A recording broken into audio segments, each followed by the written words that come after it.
afternoon to you. Welcome to the news at 1 p.m. on Splash 105.5 FM, the Integrity Station. I am Charity Jerome. First, the news headlines. President Buhari condemns attack on Governor Autumn, orders transparent investigation. National Assembly raises panel to avert parliamentary workers' strike. On the foreign scene, thousands of Australians evacuated as downpours worsen. And in sports, France lifts quarantine ruling on foreign players returning from FIFA World Cup qualifiers. Details of these and more coming shortly. President Muhammadu Buhari has condemned the attack on Governor Samuel Ortom of Benue State, saying the brutal attacks on individuals and communities in the state, with the latest one targeting the governor, was unacceptable. The president made the condemnation in a statement by his senior special assistant on media and publicity, Malam Garba Shehu, in Abuja. President Buhari welcomed the dispatch of a high-level team of crack investigators to the state from the police headquarters in Abuja, urging the officers to uncover who or whatever was behind the attacks and bring them to justice. President Buhari, however, maintained that the unfortunate incident must not be politicized, reiterating that an attack on one Nigerian is an attack on all Nigerians. The president directed the police to undertake a thorough investigation into the incident involving the governor and into all such incidents affecting individuals and communities in the state. Briefing journalist Autumn, who describes the gunman as herdsmen, said about 15 of the attackers trailed him to the riverbank where he was on foot. The governor praised his security details that were just about 6 in number for responding quickly to the attack and repelling them promptly before providing cover for him to return to safety and to his vehicle. I appreciate the security personnel attached to me. They were able to repel them and they could not have access to me. And thank God for my fitness to have run for more than 1.5 kilometers without stopping. It means that God has given me strength, and I'm grateful to God. And I want to say a quote from Reverend Dr. Martin Luther King Jr., who said, "If peace means keeping my mouth shut in the midst of injustice and evil, I don't want peace. If peace means willingness to be exploited, economically, dominated politically, humiliated and segregated, I don't want peace." Martin Luther King Jr. This is what he said. And I stand with him. I'm not going to subject myself to intimidation of anyone whatsoever. I don't have problems with any Fulani man or Fulani race, but I have problems with Fulani bandits who have vowed to take over Nigeria as their ancestral home. And I say no. Gunmen suspected to be herdsmen had over the weekend attacked Autumn at Tuyomo along Makurdi-Boko Road in the Makurdi local government area of the state.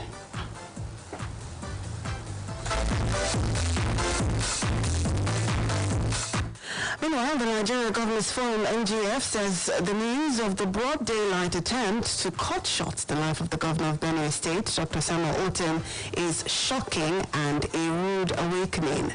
The NGF, in a statement, emphasized that the governor and the people of Benue State had their sympathy and that the attack was sad, cowardly, and a wicked plan. Governor Charity Jerome of Ekiti State, who is also the chairman of the NGF, vehemently condemned the act in its entirety. In his communique on behalf of the forum, Governor Fayemi said all hands must be on deck to uncover the identities of those involved in this heinous crime.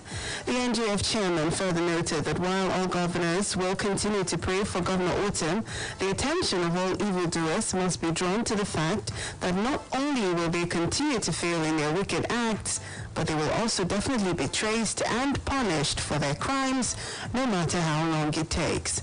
Governor Fayemi reiterated that the NGF prays for Governor Ortom and wishes him long life as his safety and that of all the people of Benue State continue to be paramount to the NGF. Elsewhere, Zamfara State Governor Bello Matawalle has sworn with the Quran that he has no connection with bandits disturbing the peace in the state. He also challenged residents of the state, irrespective of their status, to do the same to prove that they have no hands in the security challenges bedeviling the state. The government gave the challenge in Gusau, the state capital, while receiving an award as the Cardinal Quran conferred on him by the Center of Quranic Reciter, Nigeria. He explained that in taking up the challenge, it would be easy for residents to identify those behind the prevailing insecurity and ensure peace was restored in the state. The issue of insecurity is for all of us, and we shouldn't ostracize this issue of insecurity.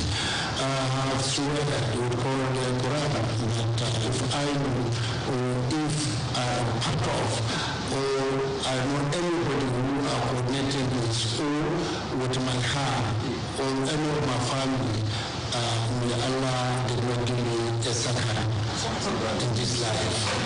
And I dare all the people from the world, I dare all of them, right from our father Alibuso to Yelimo Bogula and all the cabinet members, right from the section of political dispensations of the state, that everyone should go and make this declaration and make this oath, that if any one of us, particularly as I did on, that they should go ahead and do it, or anyone should take the Holy Quran and make this swear, so that from there anyone can be vindicated. And I urge all my members of my cabinet should do the same.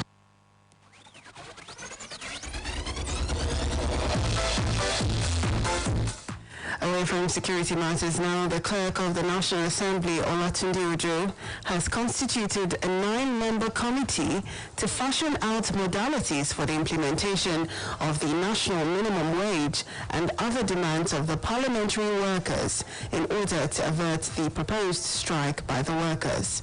The special advisor to the clerk on media and labor matters, Austin Adesoro, in a statement said Ojo, while inaugurating the panel, said the management would continue to make workers' condition of service and welfare a matter of priority. The National Assembly chapter of the Parliamentary Staff Association of Nigeria had last week issued a 2-week strike notice to the management over their demands. They demanded, among other things, the immediate implementation of the national minimum wage and payment of other allowances. Anambra State Governor Willie Obiano has read the Riot Act to criminals following the recent attacks on police and naval formations in the state. In a statewide broadcast in Oka, the state capital, he noted that another incident was foiled by security operatives and the security agencies have been directed to resist such attacks going forward. According to the governor, any attack on security operatives in the state is an attack on the entirety of the people, and it is time for all security agencies, the vigilante services, and all task force to rise in defense of the state. As part of efforts to check the recent trend of security challenges in the state, he declared that fitted tinted glasses on vehicles, as well as covered plate numbers, would no longer be allowed on all roads within the state. Let me emphasize and particularly state that any attacks on security personnel in Anambra is a direct attack on the state itself and will be resisted with all our greatest might. Those who attack us are obviously intent on distorting the peace and security we have enjoyed in Anambra State in the past 7 years and will not be allowed. We have received massive police, army, navy, and SSS deployment to the state yesterday, and they have joined their team on ground to enforce security and protect lives and property of the Anambra. And therefore, narrated all security agencies in the state, the vigilante services, all task forces, and every structure in the state security and infrastructure to rise in defense of our dear state.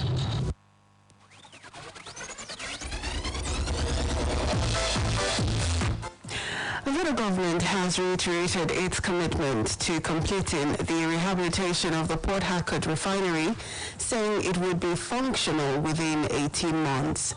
The Minister of State for Petroleum Resources equally added that the Nigerian government also has plans to rehabilitate other refineries in the country, stressing that the move is not a waste of funds as believed in some quarters. The Nigerian government had on March 17th approved $1.5 billion for the rehabilitation of the Port Harcourt refinery, an amount which many described as too much for the project. But speaking during an interview, the minister debunked insinuations that the rehabilitation could have taken less than 500 million naira. The Federal Executive Council has approved the rehabilitation of Port Harcourt refinery, Kaduna refineries, and some of the refineries that were not working. The worry for us was that there are staff in those refineries that are being paid. The problem is you don't want to lay off all the staff. Then you have a plan to fix that refinery. Because when the refinery begins to work, you have to look for those staff again. So you want to keep those staff. Secondly, you have the union problems if you want to sack those staff. So we carried on that. We agonized over it, but we saw that that was the only way out of it. And now we've gotten to the point where the refineries can work. I mean, the Port Harcourt refinery will work certainly within the next 18 months. There are plans to also fix Warri refineries and Kaduna refineries, and then we will get all those staff to work now.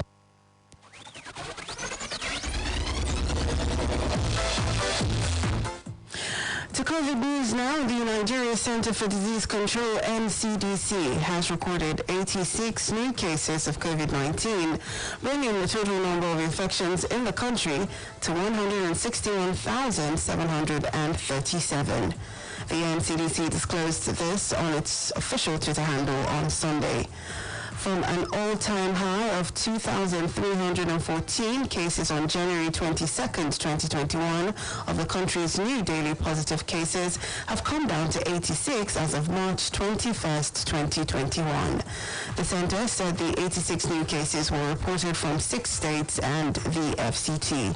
The NCDC said the FCT reported 33 cases while Lagos had 28. Others are Ondo with 11, Kano 7, Akwa Ibom 3, Rivers 3, and Kaduna 1. The center also said that COVID-19 related deaths were recorded in the last 24 hours, while the country's death toll now stands at 2,030. You're listening to news at 1 p.m. here on Splash 105.5 FM. Still ahead, thousands of Australians evacuated as downpours worsen. And in sports, France lifts quarantine ruling on foreign players returning from FIFA World Cup qualifiers. We'll take a short break now, and we'll come back. We'll bring you details of these and other stories. Please stay with us.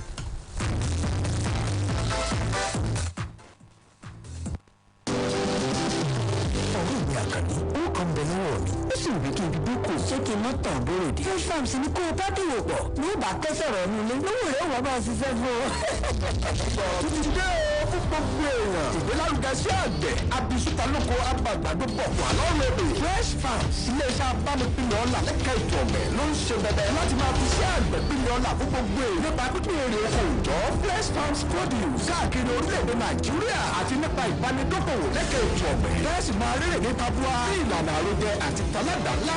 Ẹlẹ́gbọ́kọ̀ lórí ọ̀gbẹ́ kaṣú gbàgbá ata tòmátì àti bẹ́ẹ̀ bẹ́ẹ̀ lọ. Fẹ́ẹ̀sì tún lórí ọ̀fẹ́ láti máa tọpinpin oko yín lórí ẹ̀rọ ayélujára àti lójúkorojú. Ìlànà ìgbàlódé tó wà lórí Fresh Farms ìṣàgbékalẹ̀ yóò wà àlàyé kàn sí wọn lórí ẹ̀rọ ayélujára www.freshfarms.ng tàbí ká ẹ pè sórí ẹ̀rọ ìbáraẹnisọ̀rọ̀ yìí 1907-362-4. Fresh Farms ìpè èrè owó ìtọ́jú rọrùn. Mama Betty ti baraka wọ́n ti Betty today. Mama Betty ti baraka wọ́n ti Betty today. Wà nígbà ní nítorí ìbàdàn àtọ́jú lọ́wọ́ aṣọ. Bẹ́ẹ̀ kọ́ ní ẹ̀sìn fúnra lálẹ́ bàbá. Títọ̀ tún ti kójú lọ́wọ́ aṣọ wọ̀ ní fún gbogbo ẹni tó fẹ́ ṣayẹyẹ àti alára títà. Different types of of fabrics, couture lace, wide lace, dry lace, Swiss voice collar lace, fresh lace, polish lace, organza lace, àtíkù, gèlè, headtie, àti bẹ́ẹ̀ bẹ́ẹ̀ lọ. Àwa ní Mama Betty Store, CWH 65 Red Block New Bagging Market Ìbàdàn. Àwọn ẹ̀rọ ìbánisọ̀rọ̀ wà rèé 070-613-55556 080-5699-8718 070-6092-3813. Gmail wa bettymama1@gmail.com. Come patronize us today. Wà ní gbàgì nílùú Ìbàdàn à ń tójú lówó aṣọ. Àdùkẹ́dùkẹ́ káàárọ̀ ọ̀rẹ́ mi ṣé dáadáa ni ó jẹ́ máa kàn rẹ lọ́wọ́ ṣé kò sí. Òun gbogbo ẹ̀kọ́ dàbí nǹkan oje. Owó yẹn ní bí mo ṣe máa lọ sọ́jà láti lọ ra nǹkan tí mo nílò ní ilé ìjàre. Ó sì dààmú ọkàn mi lọ́pọ̀lọpọ̀. Ṣé o fi gbọ̀ngbà food locker ni?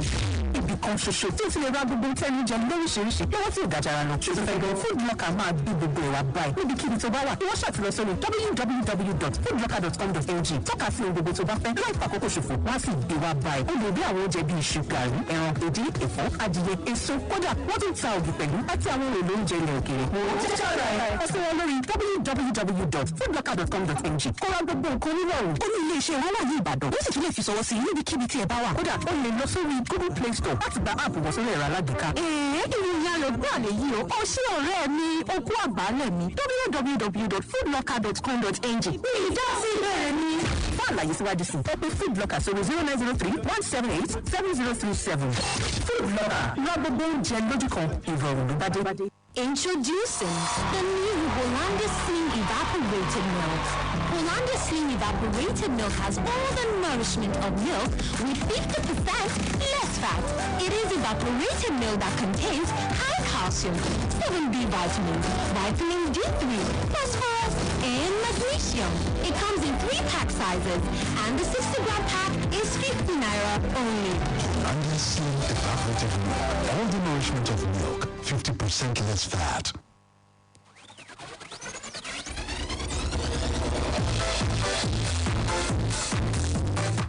Well, thanks for staying with us here on the news at 1 p.m. Turning to the phone scene now, about 18,000 Australians have been evacuated from flooding across New South Wales as heavy rain continues to batter the east coast.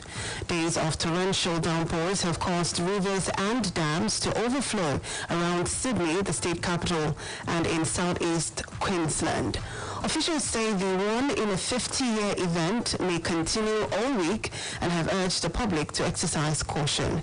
Prime Minister Scott Morrison has offered funds for those forced to flee, while there has been widespread damage in the affected areas, which are homes to about a third of Australia's 25 million people.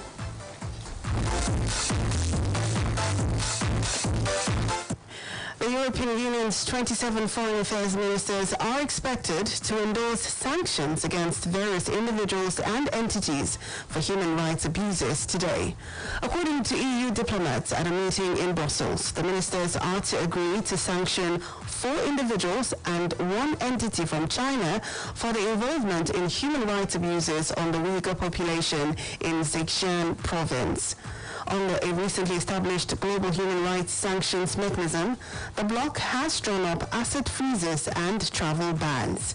Diplomatic sources said the bloc is also to sanction several individuals and entities from North Korea, Russia, Libya, Eritrea, and South Sudan on the basis of that instrument. Another country likely to be targeted by sanctions is Myanmar, as European Union ministers are expected to react to the ongoing crackdown following a military coup. Finally, to some sport news now. The French Sports Ministry says the foreign players in the French League will not need to be quarantined after returning from FIFA World Cup playoff duty. This follows a change in policy by the ministry over imposing quarantine restrictions on foreign players in League One and League Two returning from FIFA World Cup qualifiers outside the European Union. Earlier this week, the French League said that League One and League Two clubs would not make available for selection the foreign players summoned for matches outside the EU zone during the next international period in March. FIFA said last month that clubs were not expected to release players during the international window if there is a mandatory period of quarantine or self-isolation of at least 5 days upon arrival in the country where the club is located or the country where the match is taking place. But on the 19th of March, FIFA President Gianni Infantino urged clubs to let their players leave for international duty. In football now, Leicester City sent Manchester United crashing out of the FA Cup as Kelechi Iheanacho's double sealed a 1-0 win, while Chelsea will face Manchester City in the semi-finals after beating Sheffield United on Sunday. Brendan Rodgers' side can look forward to meeting Southampton in their first FA Cup semi-final since 1982. Thanks to Iheanacho's finishing at King Power Stadium. He put Leicester ahead in Rodgers' 100th game in charge before Mason Greenwood equalised late in the first half.